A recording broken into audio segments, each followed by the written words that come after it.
to support. Thank you, Mr. Speaker. Honourable Parliamentary Secretary to the Prime Minister. Thank you, Mr. Speaker. I'm very pleased to rise in this chamber today to support the Comprehensive Economic Trade Agreement. Before I begin, I want to extend my thanks to the Minister of International Trade for her diligent and tireless work on getting this agreement across the finish line. Congratulations to the Minister, her Parliamentary Secretary, her team, and the countless others who worked on this critical file, both here at home and across the Atlantic. And Mr. Speaker, before I continue, I'd like to let you know that I'm splitting my time with the member from Calgary, Skyview. Mr. Speaker, I'd also like to say thank you to the previous Minister of International Trade, the member from Abbotsford, for his hard work on this deal as well. This chamber is rightly the place of robust debate, one where competing ideas are exchanged, defended, and challenged. However, one thing that all members on all sides of this House can agree on, Mr. Speaker, is the importance of trade as an economic driver. Canada is a trading nation. Fostering strong and productive trading relationships is how we open new markets, grow and strengthen Canadian businesses, and create good-paying middle-class jobs from coast to coast to coast. In negotiating CETA, the Minister was very clear. This was not about getting just any deal, but it was about getting the right deal for Canada, one that would achieve our objectives of growing our economy and expanding opportunities for Canadian businesses while offering Canadian consumers more choice and often lower prices. I'm thrilled to see the final product achieve these goals. CETA sets the standard for modern, progressive trade deals. It fully reflects the values and priorities Canadians expect our international agreements to adhere to and embrace. CETA was negotiated to uphold environmental protections and respect signatories' rights to regulating standards that protect the public, including in the areas of health, safety, and labour. It is a deal that promotes good governance, consumer protection, environmental protection, and employee rights, all core values and guiding principles for Canada and for Canadians. Canadians can feel good about this deal, Mr. Speaker.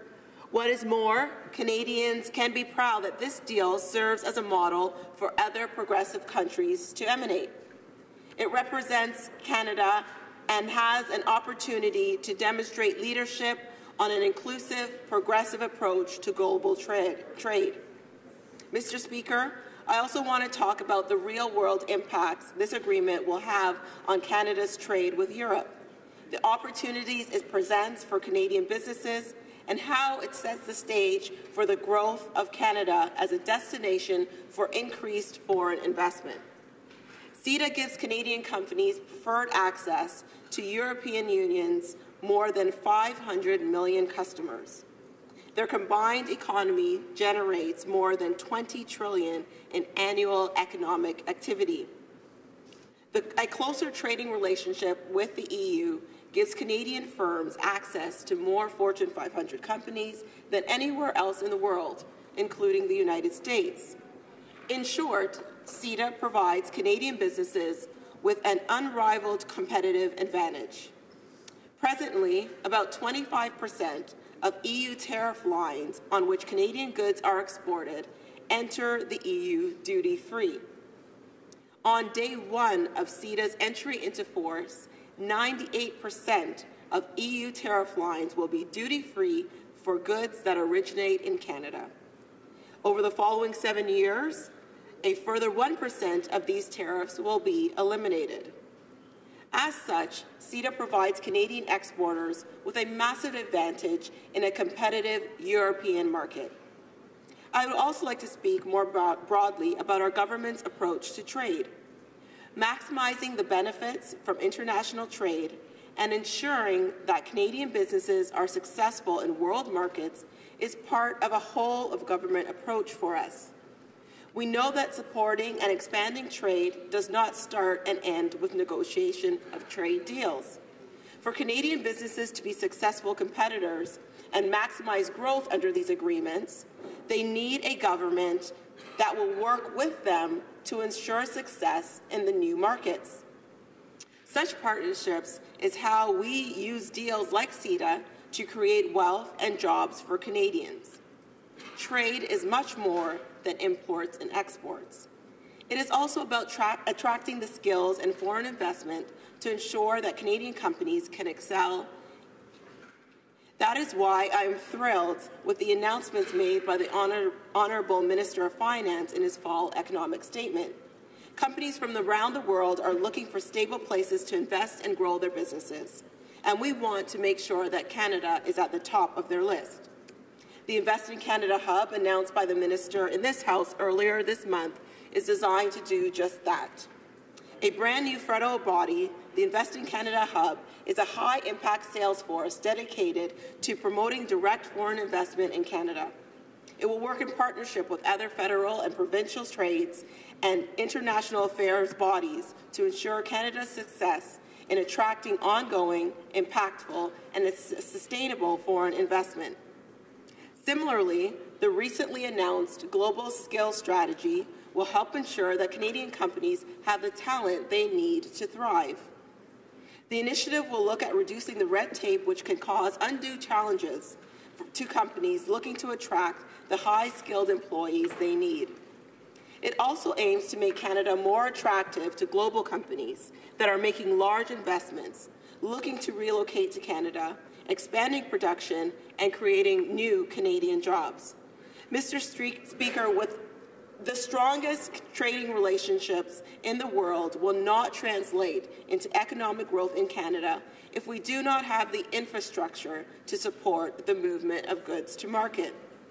That is why over the next 11 years, the government will invest $10.1 billion in trade and transportation projects. The projects will be focused on providing efficient routes to international markets and reducing congestion and bottlenecks along vital corridors. We all know how vital it is that Canadian businesses be able to get their goods to market efficiently. But we also have to do so in a safe, sustainable, and secure way. That is why, from our new National Oceans Protection Plan to the Minister of Transport's focus on improving rail safety, you are seeing a commitment to improving our trade infrastructure in a way that protects Canadians, their communities, and the environment. The announcements in the fall economic statement reflect a whole-of-government approach we are taking with regard to trade. Investments in our infrastructure, our ambitious innovation agenda, and our commitment to job skills training, for example, complement trade and reinforce our commitment to sustainable economic growth. Working together, these will help to ensure the Canadian economy is strong and growing. We are prioritizing inclusive, long-term growth with all sectors of the economy and all regions of the country. CETA is one of many exciting initiatives to help us get there, and I encourage all members to support its passage in this House. Last year, our government committed to delivering on CETA at the earliest possible opportunity, and I'm very proud to stand here today as we take another step towards implementation and once again extend my congratulations to the Minister of International Trade and her team for her excellent work in moving this agreement forward. Thank you, Mr. Speaker. Hear, hear. Questions and comments. Question commentaire. The Honourable Member for Saanich Gulf Islands. Thank you, Mr. Speaker, and I thank my honourable colleague for her presentation today on the Comprehensive Economic Trade Agreement. She will know, as I think the government members know, that the Green Party has opposed this trade agreement for very specific reasons, particularly the investor-state provisions. We do believe that it's time that we sat back and looked at the history, starting with Chapter 11 of NAFTA, and had what this country has never had, a full opportunity for debate and discussion of whether the basic precept that foreign corporations should have superior rights to domestic corporations to bring arbitration cases against other countries. In this case, Canada has had more of the arbitration cases than many other industrialized countries. and lost them under Chapter 11 of NAFTA. India is looking at this again and saying not going to go into any new ones. Australia is saying the same. I asked my honourable colleague if she would agree that it's time to open up a discussion of whether we should have been involved in investor-state agreements at all and whether we shouldn't have another look at the one within CETA. The Honourable Parliamentary Secretary to the Prime Minister. Mr. Speaker, I thank my honourable colleague for her question. And as I said in my speech, the CETA is a gold standard agreement, one in which many progressive countries will look to replicate in the years to come. Canada is taking a leadership in receiving the CETA agreement from the previous government, looking at that deal and making some changes to make it a little bit more reflective and progressive to ensure that Canadian businesses, Canadian companies are protected, but at the same time are allowed access to markets that will allow them to be a little bit more competitive, allow members and companies in my riding to compete on a global scale by reducing some of the tariffs that currently exist with our European markets. Questions and comments. Question commentaire. The Honourable Member for Cowichan, Malahat, Langford. Thank you very much, Mr. Speaker. I wanted to ask the honourable member a little bit about consultations because, back in 2012, when the Liberals were in opposition, they wrote in a dissenting opinion in a 2012 report that further consultation with Canadians was needed on CETA. And you compare the consultations that have been held with the TPP. We've had 400 witnesses before the Trade Committee and submissions from approximately 60,000 Canadians. Yet on this agreement, the implementation legislation is enacted a day after it's signed, brought right before Parliament, being rushed through. Furthermore, the Liberal-dominated Trade Committee has refused to hear any submissions except from witnesses who are appearing. Now, I can't believe that the Liberal members on that Trade Committee did that without the Cabinet leaning heavily on them. So my question to the member is, why is the Liberal-dominated Trade Committee forcing this through without allowing proper submissions from Canadians across the country, not just those who have the means to appear before the Trade Committee? Parliamentary Secretary. Thank you, Mr. Speaker, and I'd like to thank my colleague for his question. Unfortunately, I do not sit on that committee, so I cannot speak directly to that point. But I want to reinforce and underline and underscore the fact that this government has been very open, transparent, and engaged with Canadians. We have taken an opportunity to lead by example and have very robust dialogue with Canadians on all fronts across all ministries, and we find that very important. Mr. Speaker, let me reinforce the fact that this is the gold standard of progressive trade deals, and the minister has consulted widely. We have been open and transparent, and we are pursuing trade in a fair and responsible way, and we want to reduce inequality and have an inclusive, very inclusive growth in our economy. So, Mr. Speaker, I continue to invite our colleagues to stay involved in this discussion. Questions and comments. The Honourable Member for Kitchener-Conestoga. Thank you, Mr. Speaker. I want to thank my colleague for her comments, and I can't tell her how strongly this CETA agreement is supported in my riding, especially by the rural part of my riding. I have an urban-rural riding. But the impact that this will have on our agriculture industry is profound. And I thank the government for proceeding with CETA. The one question I have, Mr. Speaker, is will her government honour the commitment that our government made to the dairy sector and also to the fishing sector in terms of the Fisheries Investment Fund? Thank you, Mr. Speaker. The Honourable Parliamentary Secretary to the Prime Minister.